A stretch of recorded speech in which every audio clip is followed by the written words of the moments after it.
Hello everyone. आज की इस क्लास में सोशियोलॉजी के इम्पॉर्टेंट एमसीक्यूज़ को कंप्लीट कराया जाएगा। क्लास स्टार्ट हो इससे पहले आप सभी इस वीडियो को ज़्यादा से ज़्यादा लोगों के साथ शेयर ज़रूर कर दीजिए। एक इन्फॉर्मेशन है आप सभी के लिए, समाजशास्त्र से संबंधित सभी परीक्षाओं के लिए यहाँ पर आपको प्रैक्टिस सेट एंड सोशियोलॉजी के नोट्स प्रोवाइड कराए जा रहे हैं। यहाँ पर आप देख सकते हैं प्रश्नों की संख्या 1000 से ज़्यादा है और इसका जो प्राइस है 199 है, 199 रुपये है। इसके अलावा 300 से ज़्यादा प्रश्न आपको यहाँ पर 120 रुपये में प्रोवाइड कराए जा रहे हैं और इन प्रश्नों में आपको प्रमुख समाजशास्त्रियों से संबंधित प्रश्न जिसमें कि भारतीय समाजशास्त्री भी शामिल हैं और इन सभी के द्वारा इनके जो सिद्धांत और पुस्तकें हैं ये भी अलग से आपको इस पीडीएफ में मिल जाएगी। इसका प्राइस 120 है। बात की जाए समाजशास्त्र के नोट्स की तो ये नोट्स सभी परीक्षाओं को ध्यान में रखकर बनाए गए हैं। सभी परीक्षाओं के लिए उपयोगी है क्योंकि सिलेबस लगभग एक जैसा होता है, थोड़ा बहुत बदलाव होता है, तो आप इसे ले सकते हैं। इसका प्राइस 399 है। यहाँ पर पेमेंट प्रोसेस दिया गया है, यूपीआई आईडी है, इस पर पेमेंट करना है, उसका स्क्रीनशॉट दिए गए व्हाट्सएप नंबर पर देना है जिससे कि आपको पीडीएफ प्रोवाइड कराई जाएगी। कोई भी जानकारी आप चाहते हैं तो इस व्हाट्सएप नंबर पर मैसेज करके पूछ सकते हैं। यहाँ पर नोट्स के सारे टॉपिक्स दिए गए हैं जो कि आपको प्रोवाइड कराए जा रहे हैं 399 में पीडीएफ। ठीक है, ध्यान रखिएगा प्रैक्टिस सेट एंड ये जो नोट्स हैं ये सभी आपको पीडीएफ फॉर्मेट में प्रोवाइड कराया जाएगा। तो ये सारे टॉपिक्स आपको इस पीडीएफ में मिल जाएंगे। इसके अलावा ये वन लाइनर वाले नोट्स हैं, ठीक है, और इसमें टॉपिक्स अलग हैं, बस दो जो कॉमन है, एक तो कॉन्सेप्ट और बुक्स। तो ये पिछला वाला जो 399 वाला है पीडीएफ उसमें भी आपको देखने को मिलेगा। बाकी के सारे जो टॉपिक्स हैं वो अलग है। ये वन लाइनर है तो ये रिवीजन टाइम के लिए बेस्ट रहने वाला है और इसका जो प्राइस है 249 रुपये है। इसके अलावा बात की जाए आपके हायर असिस्टेंट प्रोफेसर एग्जाम के लिए तो यहाँ पर जो फर्स्ट पेपर है जीएस जो कि एक कॉमन पेपर होता है उसका आपने देखा ही होगा टॉपिक्स कौन कौन से हैं। तो ये सारे टॉपिक्स हैं। प्रश्नों की जो संख्या रहने वाली है 1000 से ज़्यादा रहने वाली है और इसका जो प्राइस है 199 है। तो बहुत सारे बच्चे ले चुके हैं। आप में से जितने भी लोग लेना चाहें या कोई भी तरह की कोई जानकारी चाहें तो दिए गए व्हाट्सएप नंबर पर मैसेज करके पूछ सकते हैं। बस कुछ ही देर में क्लास स्टार्ट होने वाली है। आप सभी इस वीडियो को ज़्यादा से ज़्यादा लोगों के साथ शेयर जरूर कर दीजिए।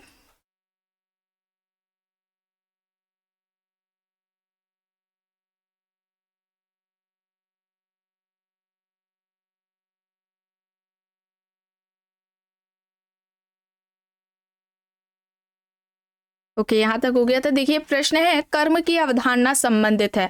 यहाँ पर विकल्प है कर्मफल से, जन्मफल, पुनर्जन्म से, प्रारब्ध से या फिर इनमें से सभी से। यहाँ पर सही क्या होगा? कर्म की जो अवधारणा इनमें से किससे संबंधित है कर्म की अवधारणा?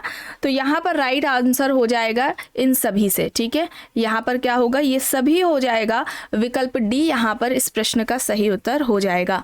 प्रश्न है किसने कहा है कि परिवार धीरे धीरे समाप्ति की ओर जा रहा है? पार्कर एंड एंडरसन, गुडे, फॉल्सम, रॉबर्ट बी रिस्टेड। परिवार धीरे धीरे समाप्ति की ओर जा रहा है, यह कहना इनमें से किसका है? तो यहाँ पर इस प्रश्न का जो सही उत्तर है वो क्या हो जाएगा? गुडे हो जाएगा। ठीक है, यहाँ पर गुडे राइट आंसर ऑप्शन बी है।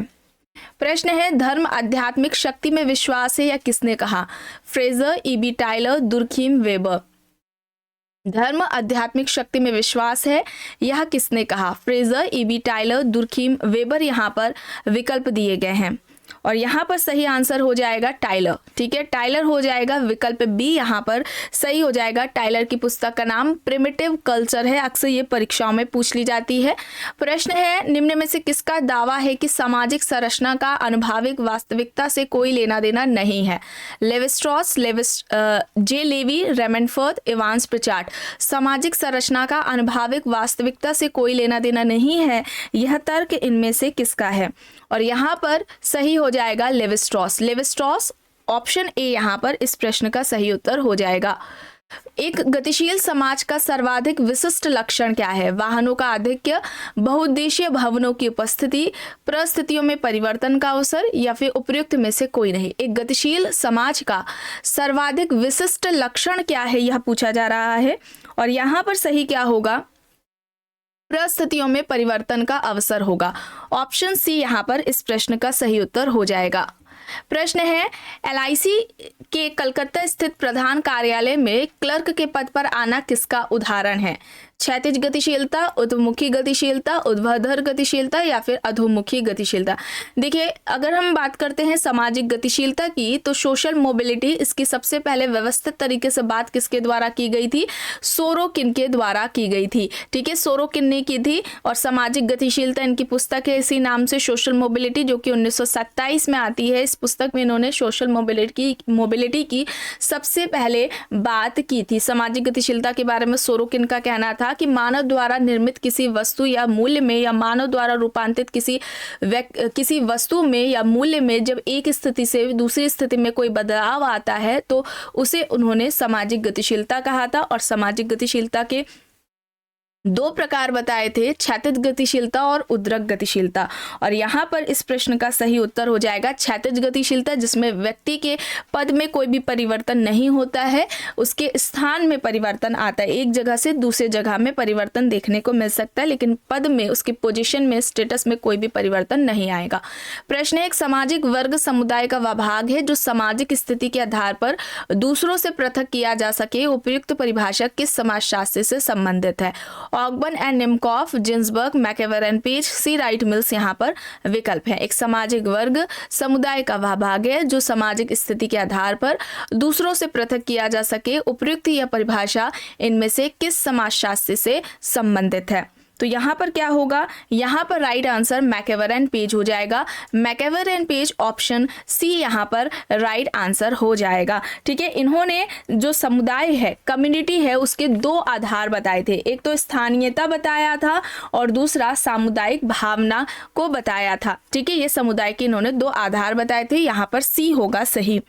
प्रश्न है विश्व अल्पसंख्यक दिवस मनाया जाता है 16 अक्टूबर, 4 अक्टूबर, 18 नवंबर या फिर 22 जुलाई। तो विश्व अल्पसंख्यक दिवस कब मनाया जाता है? 18 नवंबर को मनाया जाता है। सी यहाँ पर सही होगा।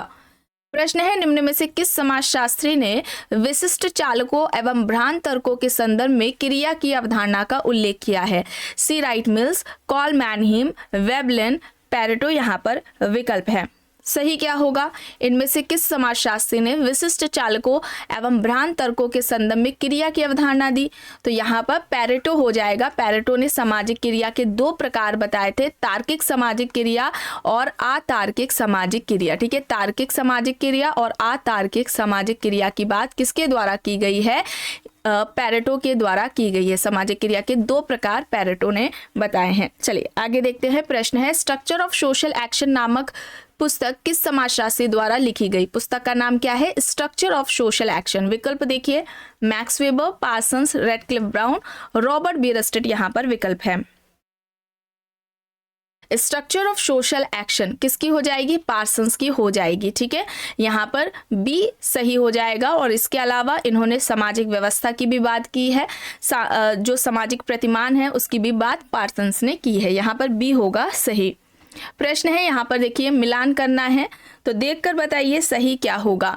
बात करें हम प्रस्तुति प्रतीक की, अगर हम बात करते हैं तो यहाँ पर श्रृंगार के जो साधन हो जाएंगे वो प्रस्तुति के प्रतीक हो जाएंगे। प्रस्तुति के अगर हम संबंधों की बात करें तो दुकानदार और ग्राहक के बीच में जो संबंध होता है, ठीक है। और अगर हम प्रदत्त प्रस्तुति की बात करें तो जाति और प्रजाति हो जाएगा। और अगर हम विवाह की बात करते हैं अर्जित, ये आ जाएगा अर्जित प्रस्तुति में। तो यहाँ पर क्या होगा? यहाँ पर विकल्प बी हो जाएगा सही। ठीक है, विकल्प बी यहाँ पर राइट आंसर हो जाएगा।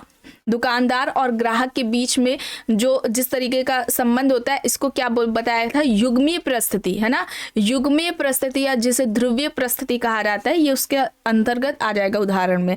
चलिए अब यहाँ पर देखिए, प्रश्न है कि समाजशास्त्री के अनुसार समाज स्वयं एक व्यवस्था है जिसका अस्तित्व सामाजिक प्रतिमानों से ही संभव हो पाता है। इस प्रकार सामाजिक प्रतिमान ही सामाजिक संगठन का निचोड़ है। विकल्प देख लीजिए, Kingsley Davis, R.K. Merton, Bierstedt, Gillin and Gillin यहाँ पर दिए गए हैं।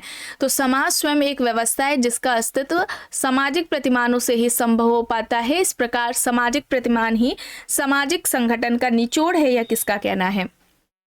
यहाँ पर सही हो जाएगा रॉबर्ट बीयरस्टेट। बी ऑप्शन सी यहाँ पर बीयरस्टेट राइट आंसर है। प्रश्न है परंपरा का अर्थ है चिंतन और विश्वास करने की विधि का हस्तांतरण। विकल्प देख लीजिए, James driver, McDougall, Ross, Ginsburg. सही क्या होगा? परंपरा का अर्थ है चिंतन और विश्वास करने की विधि का हस्तांतरण। यहां पर सही हो जाएगा रॉस। रॉस राइट आंसर है, ऑप्शन सी। प्रश्न है शाब्दिक अर्थ में जनरीतियां जनता की रीतियां हैं और सामाजिक आदतें हैं जो समूह द्वारा अपेक्षित है तथा दैनिक जीवन में व्यवहार के फलस्वरूप हुई हैं। उपरोक्त परिभाषा किस समाजशास्त्री द्वारा दी गई है? विकल्प देख लीजिए, MacIver and Page, Gillin and Gillin, Merrill and Eldredge, Kingsley Davis. तो सही क्या हो जाएगा? सही आंसर क्या होगा?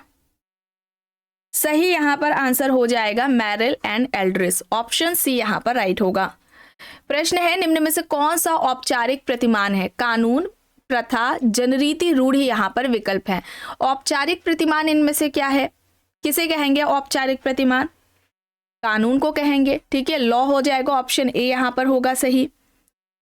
दमनकारी और प्रतिकारी कानून शब्दों का प्रयोग किसने किया था? तो यहाँ पर क्या होगा? एमाइल दुर्खीम होगा, ऑप्शन बी यहाँ पर राइट आंसर हो जाएगा। इसके अलावा साविवी एकता और यांत्रिक एकता की बात दुर्खीम ने की, सामाजिक श्रम विभाजन का सिद्धांत दुर्खीम ने दिया है, आत्महत्या का सिद्धांत भी दुर्खीम ने दिया हुआ है, ठीक है, सामाजिक तथ्य की अवधारणा, सामूहिक प्रतिनिधान की अवधारणा, ये सारी अवधारणाएं दुर्खीम द्वारा दी गई हैं जो कि प्रश्नों में पूछी जाती हैं। प्रश्न है दुर्खीम नियमहीनता के लिए उत्तरदायी मानता है इनमें से किसे? व्यक्ति को, समाज को, समुदाय को या फिर में से किसी को भी नहीं। तो दुर्खीम ने नियमहीनता के लिए किसे उत्तरदायी माना था? समाज को, सोसाइटी को। ऑप्शन बी यहां पर राइट आंसर होगा। प्रश्न है तुम दोनों मिलकर गृहस्थ धर्म का पालन करना और तुम दोनों का जीवन सुखी एवं समृद्धशाली हो, यह कहकर विधिवत पूजा करके कन्या का दान कहलाता है। ऐसे विवाह को क्या कहा जाता है? असुर विवाह, पैशाच विवाह, राक्षस विवाह या फिर प्रजापत्य विवाह। सही क्या होगा? सही यहाँ पर प्रजापत्य विवाह होगा। 8 तरह के विवाह की बात की गई थी कि हिंदू विवाह में 8 प्रकार के विवाह होते हैं, 4 उच्च कोटि के प्रशस्त और 4 अप्रशस्त यानी कि निम्न कोटि के होते हैं। दैव, ब्रह्म, है ना, प्रजापत्य, ये सभी किस में आ जाएंगे? उच्च कोटि के विवाह में आ जाएंगे। असुर, राक्षस, पैशाच, गंधर्व, ये निम्न कोटि के विवाह हैं। चलिए आगे देख लेते हैं। मिलान करना है अंतर्विवाह, बहिर्विवाह, गोत्र बहिर्विवाह और खेड़ा बहिर्विवाह किसे कहा जाएगा? तो हम देखते हैं यहाँ पर एक व्यक्ति अपनी जीवन साथी का चुनाव अपने ही समूह से जब करता है तो उसे हम अंतर्विवाह कहेंगे। यहाँ पर विकल्प ए हो जाएगा सही। एक व्यक्ति जिस समूह का सदस्य उसे बाहर विवाह कहते हैं तो इसे बहिर्विवाह कहेंगे। एक गोत्र के सदस्यों द्वारा अपने गोत्र से बाहर विवाह गोत्र बहिर्विवाह और ग्राम बहिर्विवाह खेड़ा बहिर्विवाह में आ जाएगा। तो ऑप्शन ए यहाँ पर राइट होगा।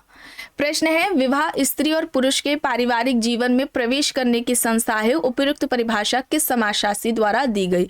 Westermarck, Bogardus, Johnson, Lucy mayor. विवाह स्त्री और पुरुष के पारिवारिक जीवन में प्रवेश करने की संस्था है। इस तरीके से विवाह को किसने परिभाषित किया है? राइट आंसर बोगार्डस है और बोगार्डस ने सामाजिक दूरी का पैमाना दिया था। ये भी आता है, सामाजिक दूरी का पैमाना किसका है? इससे संबंधित कौन है? बोगार्डस है। प्रश्न है निम्न में से हिंदू विवाह के प्रकारों में कौन प्रशस्त यानी मान्य एवं प्रचलित विवाह है? देखिए आश, प्रजापत्य, गंधर्व और असुर यहाँ पर दिए गए हैं। अभी आपको बताया 8 प्रकार के विवाह होते हैं। ब्रह्म, देव, आश और प्रजापत्य ये क्या हैं? उच्च कोटि के हैं, प्रशस्त विवाह में आएंगे, ठीक है। और गंधर्व, असुर, राक्षस, पैशाच ये निम्न कोटि के विवाह के अंतर्गत आएंगे। यहाँ पर विकल्प सी सही हो जाएगा। मान्य एवं प्रचलित विवाह की बात हो रही थी तो आश और प्रजापत्य यहाँ पर हो जाएगा सही। प्रश्न है नीलगिरी पहाड़ियों की टोडा जनजाति ने बहुपति विवाह अपनाया जिसका कारण है? विकल्प में धार्मिक मान्यता, जनजातीय प्रथा, कन्यावध हत्या और यहाँ पर या फिर इनमें से कोई नहीं। तो नीलगिरी पहाड़ियों की जो टोडा जनजाति है उसमें बहुपति विवाह पाया जाता है जिसका कारण है वहां पर कन्या हत्या की प्रथा का पाया जाना। और नीलगिरी की जो पहाड़ी पर टोडा जनजाति रहती है इस पर किसका अध्ययन है? रिवर्स का अध्ययन रहा है। प्रश्न है भ्राता भंगनी संतति विवाह का एक रूप दूध लौटावा प्रचलित है, इनमें से किस जगह पर? मध्य प्रदेश की गोंड जनजाति में, उड़ीसा की संथाल जनजाति में, छोटा नागपुर की मुंडा जनजाति में, या फिर राजस्थान की भील जनजाति में। तो भ्राता भंगिनी संतति विवाह का एक जो रूप है विवाह का, दूध लौटावा, यह किस जनजाति में देखने को मिलता है? मध्य प्रदेश की गोंड जनजाति में। विकल्प ए यहाँ पर सही होगा। प्रश्न है, एक प्रोफेसर का एक विश्वविद्यालय से दूसरे विश्वविद्यालय में, एक इंजीनियर का एक मिल से दूसरे मिल में उसी वेतन और पद पर काम करना उदाहरण किसमें है? तो अभी बताया गया क्षैतिज गतिशीलता में क्या होता है, व्यक्ति के पद उसकी परिस्थिति में किसी भी तरीके का कोई बदलाव नहीं होता, उसके स्थान में परिवर्तन आता है। तो यहाँ पर ऑप्शन ए हो जाएगा सही। प्रश्न है, गांव व नगर दोनों ही समान हैं, इनमें से ना तो कोई दूसरे से अधिक प्राकृतिक है और ना ही कृत्रिम। अब यह तर्क इनमें से किसका है? रॉस, न्यूमेयर, मैकेवर एंड पेज, या फिर से ठीक कर लेते हैं मैकेवर एंड पेज, या फिर इनमें से कोई नहीं। तो गांव और नगर दोनों ही समान हैं, इनमें से ना तो कोई दूसरे से अधिक प्राकृतिक है और ना ही कृत्रिम। यहाँ पर क्या होगा सही? यहाँ पर राइट होगा मैकेवर एंड पेज। ठीक है, ऑप्शन सी यहाँ पर राइट होगा। प्रश्न है, किसका तर्क है कि जाति सोपान क्रम की अभिव्यक्ति है बजाय स्त्रीकरण के? विकल्प देखिए, ल्यूडियोमो है, स्पेंसर है, एफ.जी. बेली है, एम.एन. श्रीनिवास है।